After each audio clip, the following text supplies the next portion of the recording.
Hello, and welcome to another reading from the book, The Faith I Live By, a daily devotional.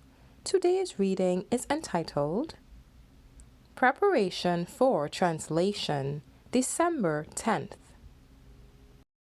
Oh, let me walk with thee, my God, as Enoch walked in days of old. Place thou my trembling hand in thine, and sweet communion with me hold.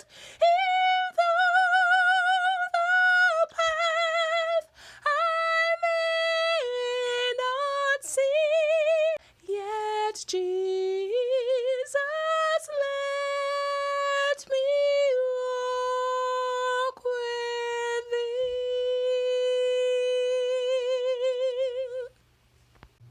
By faith Enoch was translated, that he should not see death, and was not found, because God had translated him. For before his translation he had this testimony, that he pleased God. Hebrews 11 verse 5. We are living in an evil age. The perils of the last days thicken around us. Because iniquity abounds, the love of many waxes cold. Enoch walked with God 300 years.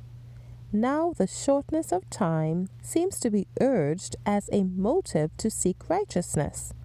Should it be necessary that the terrors of the day of God be held before us in order to compel us to right action? Enoch's case is before us. Hundreds of years he walked with God. He lived in a corrupt age when moral pollution was teeming all around him. Yet he trained his mind to devotion, to love purity. His conversation was upon heavenly things. He educated his mind to run in this channel, and he bore the impress of the divine. His countenance was lighted up with the light which shineth in the face of Jesus. Enoch had temptations as well as we. He was surrounded with society no more friendly to righteousness than is that which surrounds us. The atmosphere he breathed was tainted with sin and corruption, the same as ours, yet he lived a life of holiness.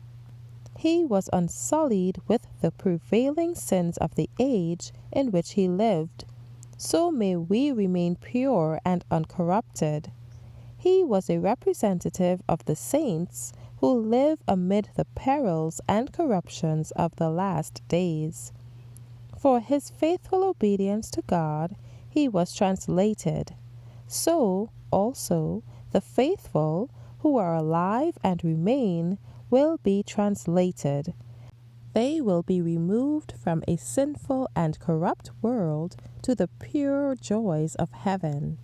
The course of God's people should be upward and onward to victory. Enoch's translation to heaven just before the destruction of the world by a flood represents the translation of all the living righteous from the earth previous to its destruction by fire. The saints will be glorified in the presence of those who have hated them for their loyal obedience to God's commandments. Thank you for listening today. I trust that you have received the message God had in store for you. God's peace be upon you. Maranatha.